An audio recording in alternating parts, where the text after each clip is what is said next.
This year's Tullamore Courthotel Offaly Senior Football Championship final was a meeting of Rhode against Ferbane. Ferbane, one of the up-and-coming teams in the championship, facing off against the record holders Rhode.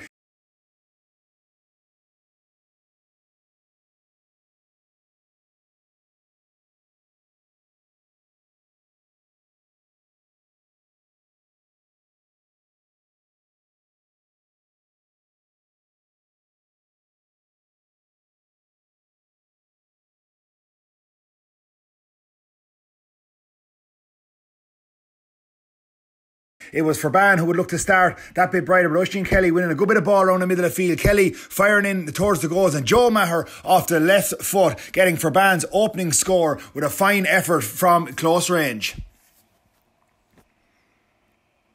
Rhode, however, soon found themselves into gear, and their movement up front was exceptional as Paul McPadden won that ball. Rhode had runners at will as they looked to work up that ball. It was Anton Sullivan played a brilliant ball into the corner to Niall McNamee. McNamee looking to win his 10th championship, and he got back onto the right foot and gleefully put that ball over the bar.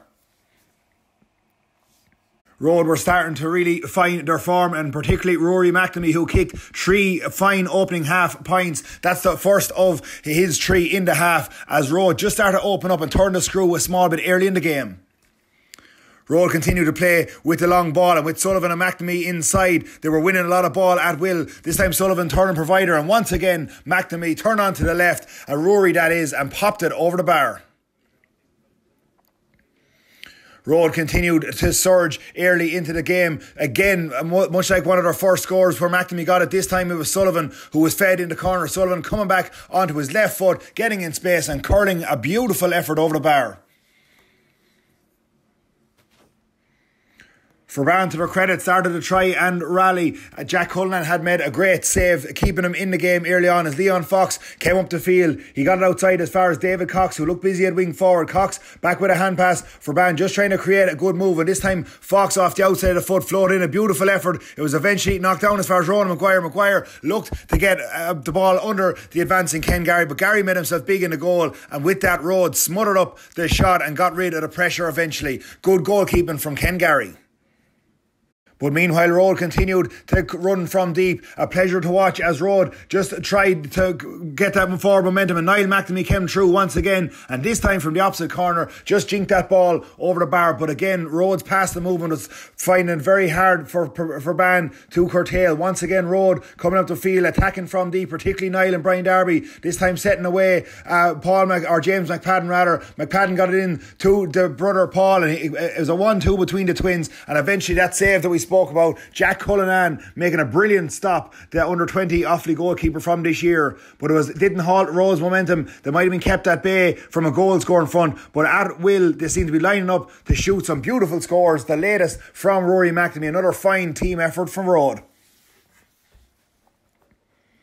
Ferbane were reliant early in the game on Joe Maher from open play and frees, and this time Maher curled it over to get Ferbane's second score and his second with 8 minutes to go to half time. Ferbane seemed to come with a bit of momentum from that move, and again Joe Maher was the man on the end, and that trusty left foot, he curled a lovely effort over the bar to put just 3 between the sides despite all Rhode's advantage. Ferbane were winning a couple of breaks around the midfield, none more so than Oisín Kelly, who had a good first half. He fed his midfield partner Kyle Higgins, and this time Ferbane were on the move once again. Keane Johnson, who'd been well marshalled early in the game, he got his first sniff at goal, and Julie fired over a beautiful effort off the left foot to put just 2 between the sides. Rhode looked to close out the half, though that bit stronger, and once again they were teak tough and dogged in defence, but equally they looked to attack from the back as they ran up the field there. They worked the ball around the middle, just getting into the better position, but they were always best served by getting quick ball in once again into that full forward line, and out there in front, as he's done so many times before, was Niall McNamee. McNamee in electric form, taking on Colin Egan, and McNamee working it into the 14-yard line and bending it over the bar. Beautiful skill for one of the Rhode veterans. And it was Rhode who continued every time Ferbane got close to them. They were kicking in that ball at will, and McNamee won that ball along the end line and once again showed strength, showed guile and showed composure. And McNamee, with his unique, beautiful kicking style to look at, floated that effort over the bar. Ferbane, to their credit though, never tried to wilt in the game. They continued to take the fight forward towards this gallant Rhode side, but Rhode were just like ravenous dogs in this game. And once again, they had runners at will, and this time Anton Sullivan was in. He looked like he might go for goal, but Sullivan, he saw the green and white jersey surrounding him, and Sullivan, quick thinking, just tapped that ball over the bar to extend Rhode's advantage once again. Well, Ferbane might have been living on scraps at times, but Joe Maher was in good form. He got blocked down originally, but again kept his composure and bent another lovely effort in a strong individual display in that first half by Ferbane's Joe Maher. But it was Rhode once again who would continue to see out the half that bit stronger. Anton Sullivan showing well inside, and Sullivan this time he jinked from the left back onto the right and curled over. Another effort to round out the half and signal Rhode's intent and their strong foothold in the game. And with that, that was to be the last score of the half, with Rhode going in with a commanding 5-point advantage. Rhode 10, Ferbane 5.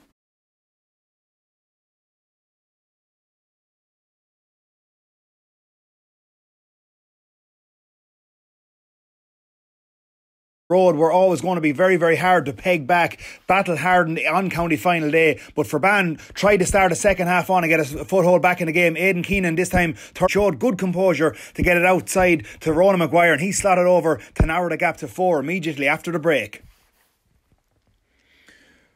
Rhode though were starting to win a lot of ball in their own forward, making it very, very hard for that Ferbane back line, and Anton Sullivan in space looked through on goal. He had to jink back and forward. He danced around the Ferbane defence, eventually got through on goal, and that was going to be the game-changing moment. You could see the delight on Anton Sullivan's face as it put some clear daylight between the sides.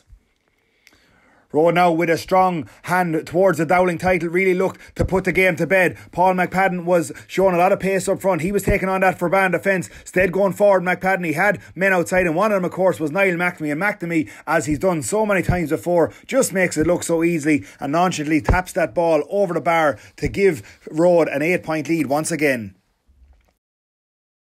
Ferbane, to their credit, they might have been rattled by that goal, but they still looked to try and work some scores as they stormed up the field, and it was Keane Johnson this time who just got a snapshot away to narrow the gap once again. But again, Rhode excellent in defence and just preventing Ferbane getting a shot away on goal. Ferbane, to their credit though, they stayed working up the field as they've done so often in this year, and Colin Egan, he tried to storm through the middle. He was the link man as Ferbane worked that ball out of the fence. He got it out to the captain, Aidan Keenan. Keenan got by one challenge, made some space for himself on the line, and we'll look at this for a sublime effort from Keenan, the captain, outside of the right boot, curling over the bar, fit for any county final day. A brilliant score by Keenan. Once again though, what Ferbane could do one end, Rhode could just do with a power pack finish at the other end. Look at the runners from deep, particularly Darry, who was getting on the end of this move. He just steadied himself, got into space and off to curl that one over the bar. But again, Rhode's willingness to run and maintain that ball in possession, a joy to watch. As the game petered out towards the conclusion, Rhode still kept a foot on the gas as Niall McNamee once again, this time turn provider. He looked to set away Sullivan once again, and Sullivan kicked yet another score to cap a fine individual man of the match winning performance. He got a goal and 4. Ferbane again looked like they were going to have to win a goal, but Rhode were back there in numbers. But this is another score clipped over by Keenan, again under pressure, showing some fine footwork and fine skills to get a much needed score for Ferbane. But the other end, it was telling that Niall McNamee was going to have what would prove to be the last free of the game. McNamee gave a kicking masterclass as well as assisting time and time again for his Rhode teammates, and McNamee with his 9th point of the day got Rhode's last, where Rhode were going to cap a really impressive county final performance, one of their more total performances in the last 10 years, where they finished out with a huge total of Rhode 118, Ferbane 10 points. Rhode the record holders with their 29th title. They'll march on to a trip to Wicklow in the Leinster Championship, where they put in a magnificent display and are county champions for the 3rd time in a row once again.